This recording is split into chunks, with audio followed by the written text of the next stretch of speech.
ప్రభునందు ప్రియులైన మీకందరికీ యేసుక్రీస్తు ప్రభువారి నామంలో శుభవందనాలు తెలియజేస్తూ ఉన్నాం.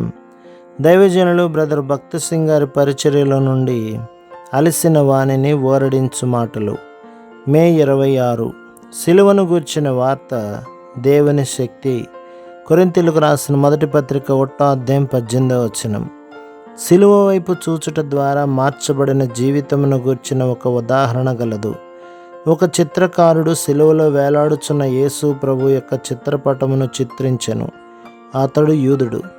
అతనికి క్రీస్తునందు విశ్వాసం లేదు. కొంతకాలం తరువాత అతడు ఒక యవనురాలి ప్రతిరూప చిత్రమును చిత్రించుటకు ఆరంభించెను. ఆ అమ్మాయి స్టూడియోకి వచ్చినప్పుడంతా ఆ సిలువ మీదనున్నది ఎవరని ఆ చిత్రకారుని ప్రశ్నించుచుండెను. ఆ ప్రశ్న అతన్ని కలవరపెట్టుటచే, దానిని గురించి నన్ను తొందర పెట్టకము, ఇప్పుడు నేను నీ చిత్రమును గీయవలెను అనెను. ప్రతి దినము తన చిత్రం కొరకు ఆమె వెళ్ళవలసి వచ్చేది కనుక ఆమె ఆ సిలువపైనున్నదెవరు అని ప్రతి దినం అడుగుచూనే ఉండెను. చిట్ట చివరకు అతడు ఆమెకు సిలువను గూర్చిన కథ చెప్పవలసి వచ్చెను. క్రీస్తు ఎట్లు మరణించెనో, సమాధి చేయబడినో, ఎట్లు తిరిగి లేచెనో కొద్ది మాటలలోనే చెప్పెను. ఒక దినమున, నేను చనిపోవచ్చున్నాను, దయచేసి వచ్చి నన్ను చూడుము అని ఆ అమ్మాయి వద్ద నుండి చిత్రకారునికి వర్తమానం వచ్చెను. కనుక అతడు వెళ్ళెను. ప్రకాశమానమైన ముఖముతో ఆమె తన మరణ పడక మీద నుండుట అతడు చూచెను. ఆమె అతనితో, అయ్యా, నీకు నా హృదయపూర్వక వందనములు తెలుపవలనని పిలిపించితిని. ఎందుకనగా నీవు నాకు రక్షణ మార్గమును చూపితివి. నేనొక ఘోర పాపిని, నాకు మరణ గడియ వచ్చినది. కానీ నా ప్రభువు నా పాపములన్నింటినీ క్షమించెననెను. నీ పాపములు ఎట్లు క్షమించబడినని చిత్రకారుడు అడిగెను. ఆమె అతనితో ఇట్లనెను, నేను నీ స్టూడియోలో ఆ చిత్రమును చూచినప్పటి నుండి, దాని కథను నీవు చెప్పినప్పటి నుండి నేను నెమ్మది లేకయుంటిని. నా పాపములన్నీయు నాకు జ్ఞాపకమునకు వచ్చినవి. అప్పుడు నా పాపముల కొరకే క్రీస్తు చనిపోయినని గ్రహించి నా పాపములను ఒప్పుకొంటిని. నా పాపములన్నీయు ఆయన క్షమించనని నాకు తెలియను అని చెప్పి ఆమె ఇంకను, నీ వలననే నేను నా రక్షకుని కలుసుకుంటిని. నేను చనిపోక మునుపు నీకు వందనములు చెప్పవలనని కోరితిని అని పలికెను. ఆ మాటలు చెప్పి ఆమె ప్రశాంతముగా మరణించినది. అప్పుడు ఆ చిత్రకారుడు, చాలా సంవత్సరముల నుండి ఈ సిలువ చిత్రము నా స్టూడియోలోనున్నది, కానీ ఇంతవరకు దాని మర్మమును నేను ఎరుగుకుంటుని.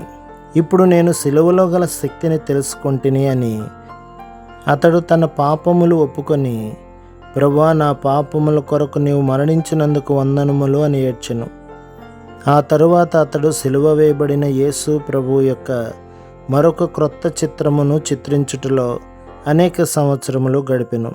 అది పూర్తయిన తర్వాత ఆ చిత్రపటము క్రింద ఈ మాటలు వ్రాసెను, ఇదంతయు నేను నీ కొరకు చేసితిని, నా కొరకు నీవేమి చేసితివి? కొంతకాలమునకే ఆ చిత్రకారుడు మరణించెను. ఆ చిత్రపటము బెర్లిన్లోని చిత్రకళా ప్రదర్శనశాలలో ఉంచబడినది. ఆ ప్రదర్శనశాలలోని చిత్రములను చూచుటకు అనేకులు వెళ్ళేవారు. ఒక దినమున మిక్కిలి ధనవంతుడైన అధిపతి మంచి చిత్రపటమును కొనదలచి ఆ వస్తు ప్రదర్శనశాలలోని చిత్రములను చూచుటకు వెళ్ళెను. అన్ని చిత్రపటములను చూచుచు ఆ సిలువ చిత్రము యొద్దకు వచ్చెను. ఇదంతయు నేను నీ కొరకు చేసితిని, నా కొరకు నీవేమి చేసితివి అను మాటలు అతనిని ఆకర్షించెను. ఆ అధిపతి ఆ చిత్రపటము నుండి తన దృష్టిని మరల్చలేకపోయెను. ఆ క్రింది మాటలు అతని హృదయములోనికి చొచ్చుకొని పోయెను. ఆ చిత్రపటము అతనిని ప్రభు యొద్దకు ఆకర్షించినది. అది ఎంత జీవయుక్తముగానున్నదనగా అతడు దేవుని సన్నిధి అనుభవించెను. ప్రభువే తన ప్రక్కన నిలిచి ఈ మాటలు పలికినట్లు అనిపించినది, ఇదంతయు నేను నీ కొరకు చేసితిని, నా కొరకు నీవేమి చేసితివి? నీ కొరకు నా చేతులలో మేకులు కొట్టబడినవి, నీ కొరకు నా పాదములు చీల్చబడినవి, నీ కొరకు నా వీపు కొరడాలతో కొట్టబడినది, నీ కొరకు నా ముఖముపై ఉమివేయబడినది, నీ కొరకు నా తలపై ముండ్ల కిరీటము పెట్టబడినది. మరి నా కొరకు నీవేమి చేసితివి? ఆ అధిపతి ఆ స్థలమును వదలలేకపోయెను. తనలో తాను నా కొరకే అని అనుకొనుచుండెను. అతని పాపములు ఒక్కొక్కటి జ్ఞాపకమునకు వచ్చినవి. ఆయన నా కొరకు మరణించెను అని ఏడ్చెను. కన్నీరు అతని చెక్కిళ్లపై నుండి కారుచుండెను. అక్కడే నిలిచి గంటల కొలది కన్నీరు కార్చుచుండెను. కావలివాడు వచ్చి, అయ్యా, ఆలస్యమగుచున్నది, నేను ఇంటికి వెళ్ళవలెనని పలికెను. ఆ అధిపతి ఆ చిత్రపటమును కొని తన ఇంటికి తీసుకొని పోయెను. ఫలితముగా అతడు తనకున్నదంతయు అమ్మి సువార్త కొరకు ఉపయోగించెను. ప్రభువా, నీవు నా కొరకు ఎంతో చేసితివి, ఇప్పుడు నా సమస్తము నేను నీకిచ్చుచున్నాను అనెను. ఆ విధముగా అతడు మెరేవియన్ మిషన్ స్థాపించెను.